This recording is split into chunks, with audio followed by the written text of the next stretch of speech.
Assalamualaikum warahmatullahi wabarakatuh. Waalaikumsalam warahmatullahi wabarakatuh.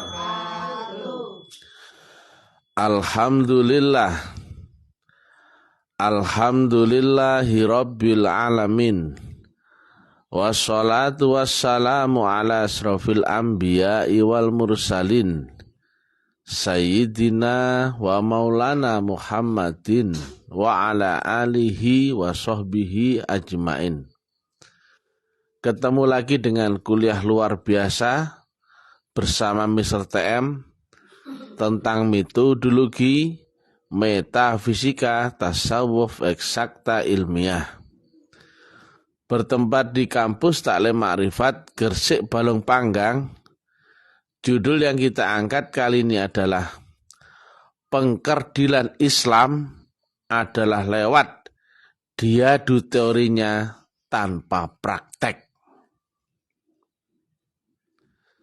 Sering kami sampaikan ya, sama-sama Islam ini akan menjadi jauh berbeda ya.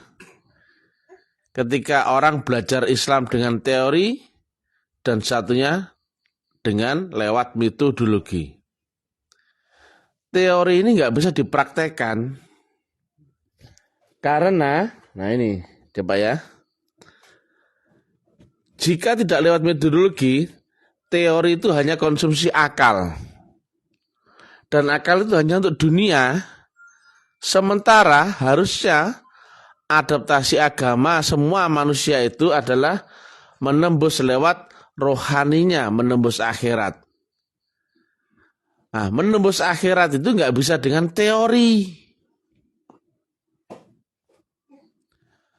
Akhirnya Islam hanya sebatas dugaan, wacana, keyakinan, interpretasi, sudut pandang, aliran, golongan, mazhab, organisasi.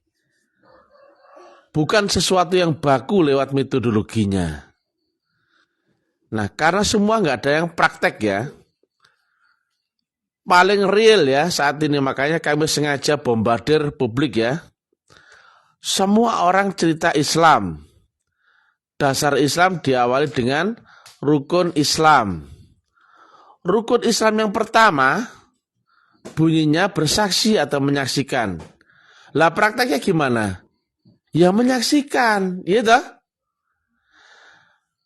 Memasak prakteknya apa? Ya masak. Ditanya masak apa? Ya ada jawabannya. Menyanyi prakteknya apa? Ya menyanyi. Ditanya nyanyi lagu apa? Ya ada jawabannya. Lah sekarang menyaksikan atau bersaksi. Ditanya, lah apa yang kau saksikan? Nggak tahu loh. Saya hanya mengucapkan dua kalimatnya. Ini pembodohan luar biasa. Lo baru syahadat saja gak ngerti kok gimana mau cerita tentang yang lainnya di atasnya. Apalagi membahas sholat, zakat, puasa, haji. Coba pakai nalar saja lo ya. Dan yang ceramah ini ya, ikonik dengan sesuatu gambaran yang dia itu pintar ya, alim, sopan, tawaduk dan sebagainya. Tetapi kenapa kok masyarakat kadung bodoh ya, nggak pernah kritis ya? Kenapa syahadat nggak ada yang nggak tahu apa yang disaksikan? Itu banyak sekarang ya, Ustadz, Kiai, Gus, Buya, Habib, ngomongnya empuk-empuk, enak-enak ya. Islamnya cuma sebatas Islam teori ya. Islam keyakinan. Ditanya prakteknya syahadat gak ngerti. Apalagi praktek sholat. Ditanya prakteknya mengingat Allah gak ngerti ya. Makanya ya Taklim Ma'rifat walaupun dakwahnya kasar, tapi to the point. Ini sesuatu yang tidak bisa dibantah oleh siapapun ya. Pertanyaan kami ya kepada para kiai, ulama, ustadz, buya, gus, habib dan mursyid. Sederhana ya. Apa yang kau saksikan dalam syahadatmu? Bagaimana cara mengingat Allah? bagaimana agar sholatmu nyambung? Gak ada yang bisa menjawab. Nah, ini ada gambar ya. Ini adalah anggap aja Islam. Nah, karena tidak lewat metodologi, ya, nggak ketemu metodologinya, maka Islam hanya dipelajari dengan teori. Teori yang tidak praktek, cuman teori. Maka sebatas akal mereka yang menerima. Mana yang masuk akal menurut si A, si B, si C, itu beda-beda takarnya ya. Akhirnya apa? Islam ke kanan, Islam ke kiri, ke bawah, ke atas. Akhirnya apa? Islam jalan di tempat. Nah, ini ada video bagus ya. Dari intelijen ya. Nah, coba ya. Hanya saja ini mengangkat tentang zaitun ya. Dari Jenderal Hendro Priyono ya. Kami dapat di Facebook ya. Di situ menerangkan strategi menghancurkan sebuah potensi itu adalah dengan adu domba. Ketika sudah terkena fitnah adu domba, buyar sudah, nggak usah dihabisin, nggak usah. Mereka akan bingung sendiri, debat sendiri, adu sendiri, eker-eker sendiri. Akhirnya apa? Nggak ada potensinya sama sekali. Dan itu ya, Islam dulu memang dikacau lewat di zaman Wahabi ya. Wahabi itu bareng sama misionaris dan kapitalis ya. Dari Yahudi dan juga Eropa ya. Propaganda ya. Akhirnya dari Barat ya, termasuk Belanda itu mencari studi ya bagaimana merusak Islam ini supaya potensinya hilang. Akhirnya ditugaskan seorang Belanda ya, namanya Snoek Hurgonje ya, dan Van der Plas. Itu mempelajari studi Islam ya, dia hafal Quran, makanya dia disebut Kiai Londo. Oh, ternyata Islam itu potensinya di tarekat. Jangan kaget ya, seluruh pahlawan nasional yang dulu semuanya ahli tarekat. Nah, melemahkan Islam, akhirnya apa? Dipisahkanlah tarekat dari Islamnya. Dihembuskan isu fitnah bahwa tarekat itu bid'ah. Silakan cek di Google ya, sejarah bagaimana itu menceritakan ya. Dan ini ada data intelijen ya. Seorang Jenderal Hendro Priyono ya. Cuman ini mengangkat lewat topik tema zaitun ya. Nah, paling mudah itu adalah ketika ada isu, ini akan diadu dengan yang lain. Yang akhirnya apa? Suatu organisasi atau potensi itu akan melemah dengan sendirinya. Nah, Islam sekarang telah dilemahkan ya. Demikian juga negara barat ya, atau kapitalis atau orientalis atau misionaris menyerang Islam sangat mudah ya. Islam sendiri dipecah-pecah, Arab pun dipecah-pecah. Ada yang pro sana, ada yang pro sini. Akhirnya Arab pun perang dengan dirinya. Dulu kan perang Irak sama Irannya, betul ya? Gak ada habisnya. Sama-sama Islam. Demikian juga di Indonesia. Debat antara NU dan Muhammadiyah gak pernah ada habisnya. Mazhab gak pernah ada habisnya. Golongan, aliran, kepercayaan, organisasi gak pernah ada habisnya. Yang dibahas ya itu saja teori.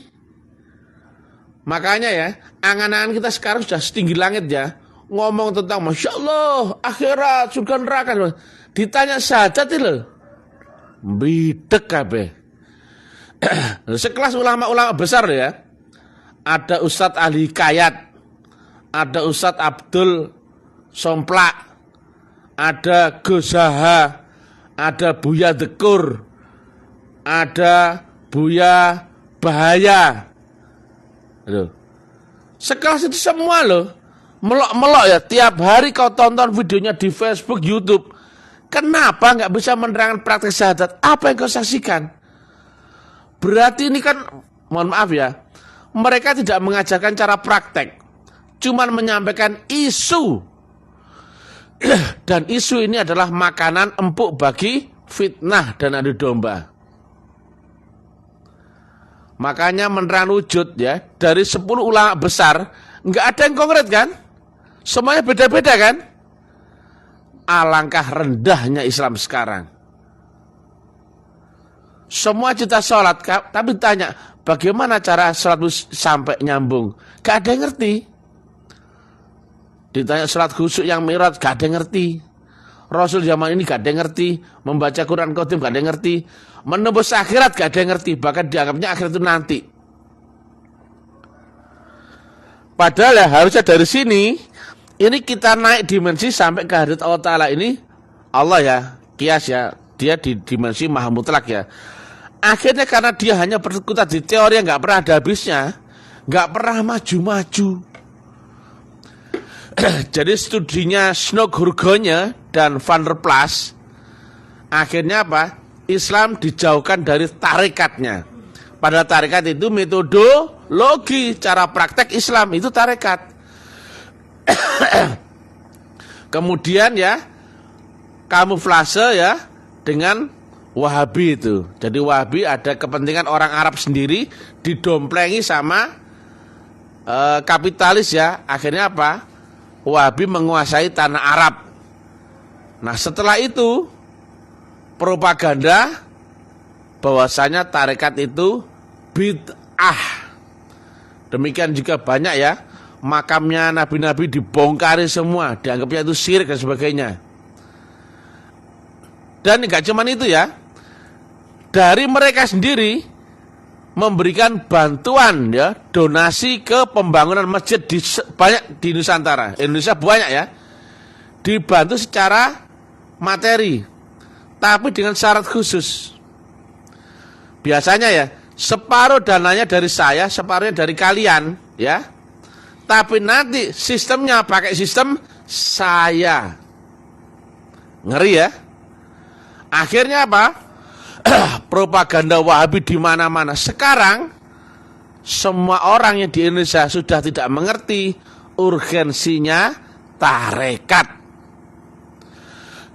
Bahkan tarekat pun dipecah-pecah lagi. Antara tarekat yang waris, yang amanah, yang jalur ilmu dan KW dan palsu. Ngeri ini.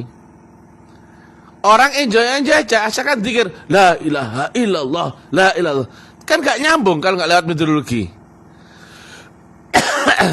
Akhirnya apa?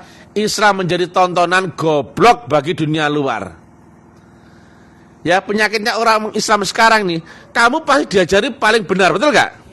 Kamu pasti diajari masuk surga sendiri, betul gak?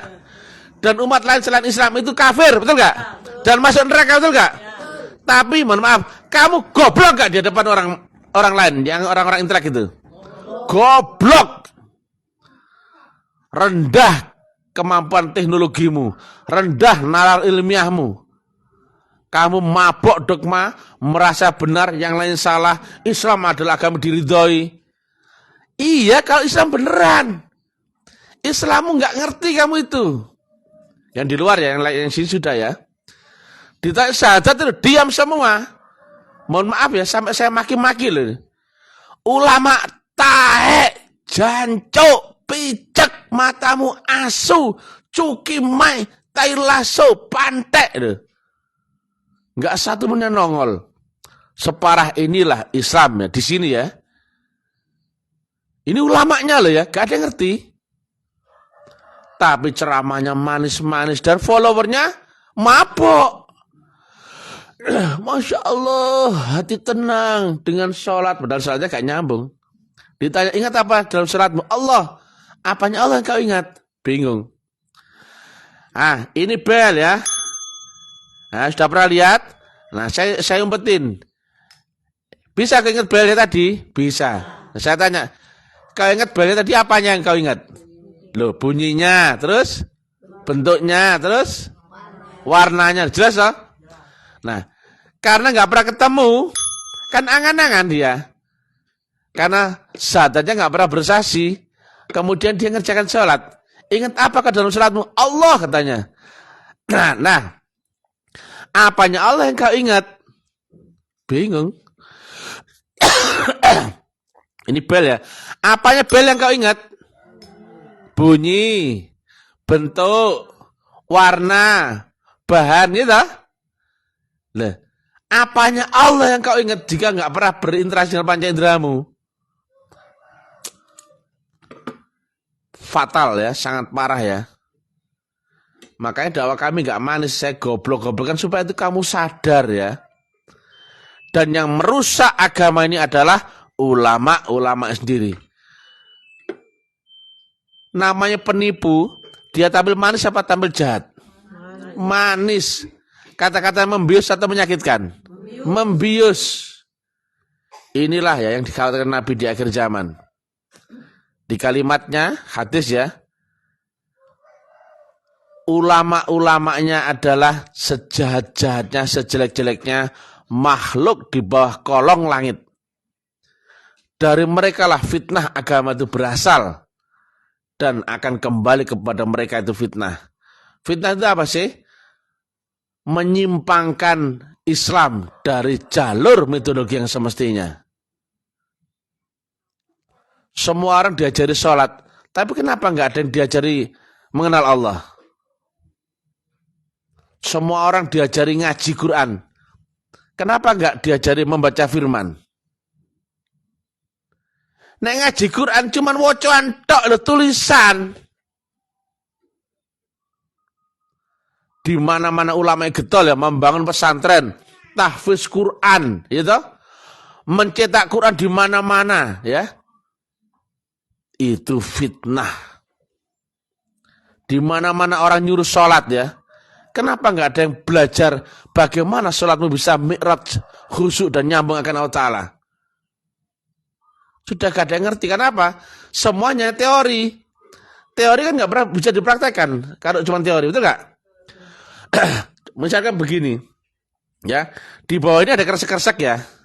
Nah, semua kan nggak lihat apa yang di bawah, di belakang ini, di belakang kertas ini loh.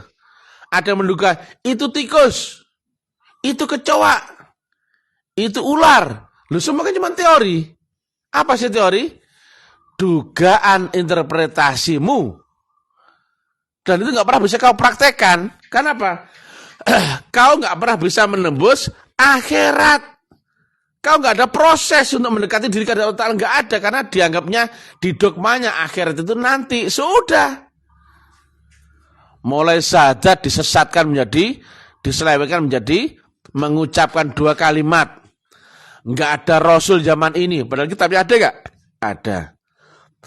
Munajatmu wajib lewat wasilah, Al-Maidah 35. Sekarang ada yang ngerti wasilah nggak? Nggak ada yang ngerti. Nah, jalanmu di dunia ini putus ya, nggak ada jalan lagi. Tapi nyebrang bisa lewat Siratal Mustaqim, makanya di depan jembatan. Ada yang ngerti nggak jembatan Siratal Mustaqim di mana? Mursyid dianggapnya bid'ah, ya nggak? Padahal di Quran ada nggak istilah waliya mursyida? Ada. Tarekat dianggap nggak ada di zaman Nabi. Padahal ya, isinya tarekat itu apa? Baiat, teknik dzikir, suluk dan berabdi berbakti. Mana Rasul yang nggak lewat ini? Cuman ini dibungkus tarekat itu tak loh. Isinya dari sejak zaman dulu semua Rasul-Rasul Nabi-Nabi pakai. Cuman dibungkus tak loh zaman ini. Nah, bungkusnya dianggap bid'ah. Isinya sama. Mana Rasul yang tidak lewat bayat? Tarikatnya dianggap bid'ah. Kurang ajar itu. Padahal yang ngomong bid'ah juga kalau siaran pakai mic. Mic-nya juga bid'ah. Cuma dia nggak mau ngomong gitu. Dia pakai apa? Internet juga bid'ah itu. Dia pakai handphone juga bid'ah. Dia pakai Gojek juga bid'ah. Cuman bid'ahnya memang untuk menyerang Islam itu sendiri. Sehingga Islam sekarang seperti keledai tua yang ompong yang sudah mau mati. Mana powernya Islam? bahkan di luar ya, sudah diadu domba, dilabeli ya, orang-orang fobia akan Islam ya. Islam itu menakutkan karena keras-keras orangnya, gitu. Dipecah mulai Islam garis keras, Islam kelenik, Islam abangan, Islam Arab, Islam macam-macam. Dan itu nggak pernah ada berhentinya, nggak ada selesainya. Kecuali kau berangkat menuju Islam yang bermetodologi. Kau praktekkan, selesai sudah. Ini kan umat sudah kadang digoblokkan luar biasa. Mabok ya, mendem dogma, tapi mereka nggak sadar. Makanya kami bangunkan orang mabok ekstra ya. Nggak cuma bangun-bangun, nggak. Disiram air, nggak bangun lagi, setrum. Makanya mohon maaf ya, kami harus maki-maki seperti itu supaya kamu sadar. Loh ini loh setiap sendirian, maki-maki ulamanya, dan ulamanya nggak bisa membantah, nggak bisa ngomong, nggak bisa jawab. Harusnya kalian pikir dong. Dan saya nggak ditangkap polisi, berarti ini ilmiah. Dan saya dakwah di publik terbuka, berarti ini benar. Kalau nggak benar sudah dari kemarin sudah diambil polisi, betul nggak? Jika ini nggak ada dalilnya Quran ataupun hadis, sudah habis saya ini. Berapa lama sih kalau aliran sesat kalau tampil di publik? Kalau jika dia sesat beneran nih kan? Oh yang sembunyi-sembunyi aja ketangkep kok. Itu ada tim cyber, ada intel, ada apa itu? Ada BIN, ada macam-macam itu. Jadi berhentilah ya. Teori-teori dakwah itu Masya Allah. Jadi wujudnya iblis ya, propaganda dajjal itu adalah lewat ulama-ulama sendiri. Mereka itulah yang membius umat dengan teori-teori yang seolah-olah itu mereka itu adalah umat yang paling sempurna, paling bagus, tapi nggak pernah lewat metodologi, nggak pernah membuktikan. Cuma dikasih gambaran angan-angan mimpi, penghayal semua. Nggak, sudah ketinggalan teknologi ya, ketinggalan informasi, ketinggalan kesehatan, ketinggalan jaringan keamanan, ketinggalan pendidikan, ketinggalan jauh nih. Dan repotnya mereka ini merasa benar dan idealis, nggak mau membuka diri untuk menerima perubahan, pembaruan, perbaikan. Wes, wangel kandhanane. Coba ya, makanya neraka well itu ya, diantaranya adalah kalau kamu sholat ya, tapi gak nyambung, maka kau akan diancam neraka well. Karena apa?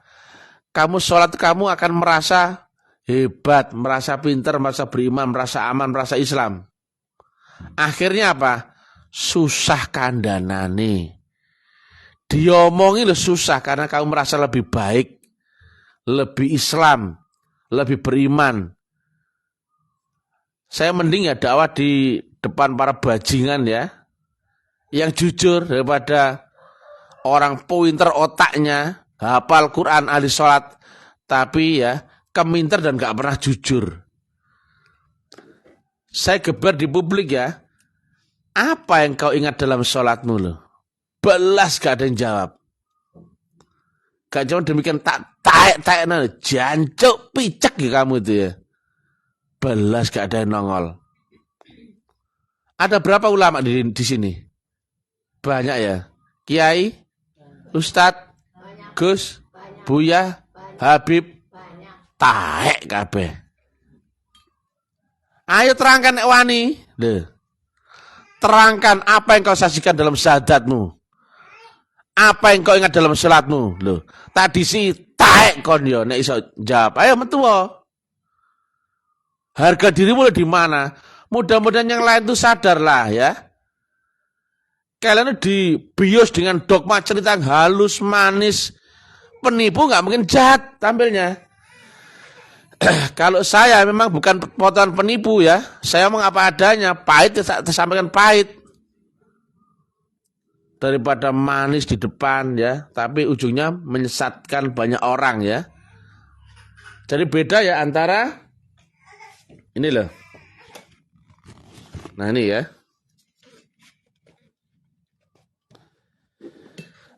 Nggak mungkin ada manusia bisa langsung ke Allah Ta'ala. Nggak mungkin. Karena apa? Dia pasti terbatas dengan panca inderanya, ya. Terbatas dengan dunianya. Nggak mungkin masuk akhirat. Nggak mungkin. Apalagi sampai ujungnya. Jelas nggak mungkin loh. Kok diem aja kamu itu? Kamu sholat ya. Jujur. Apakah kamu ingat Allah? Ataukah ingat pekerjaan, utang, kunci motor, handphone, pacar, masalah, jemuran? Iya bukan loh? Mereka jujur aja nggak mau.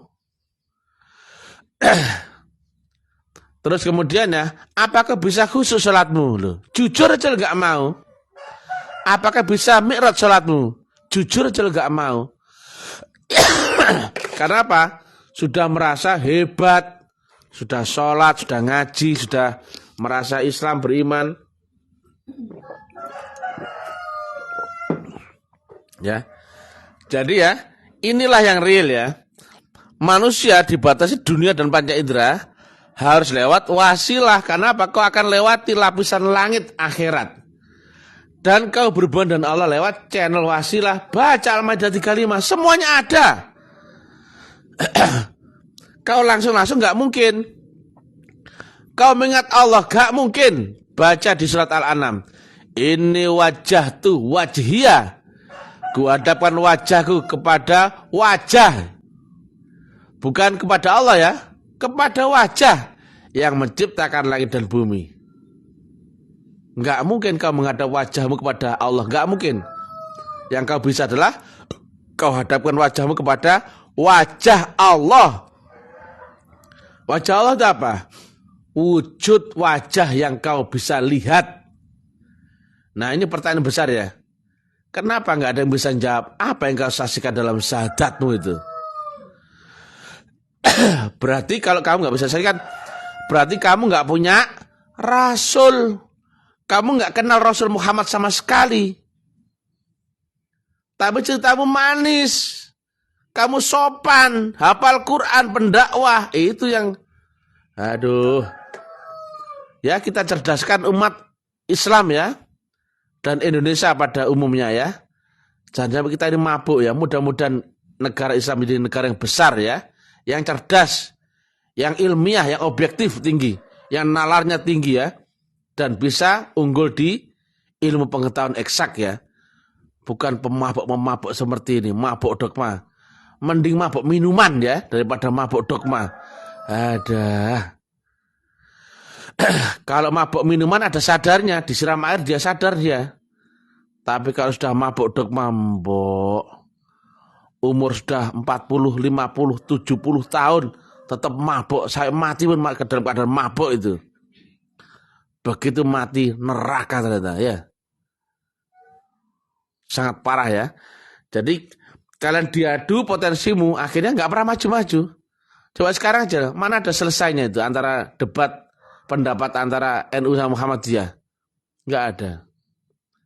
Belum lagi yang lain, madzhab, aliran golongan nggak pernah ada habisnya. Karena tidak lewat praktek. Coba ya, ini loh ya.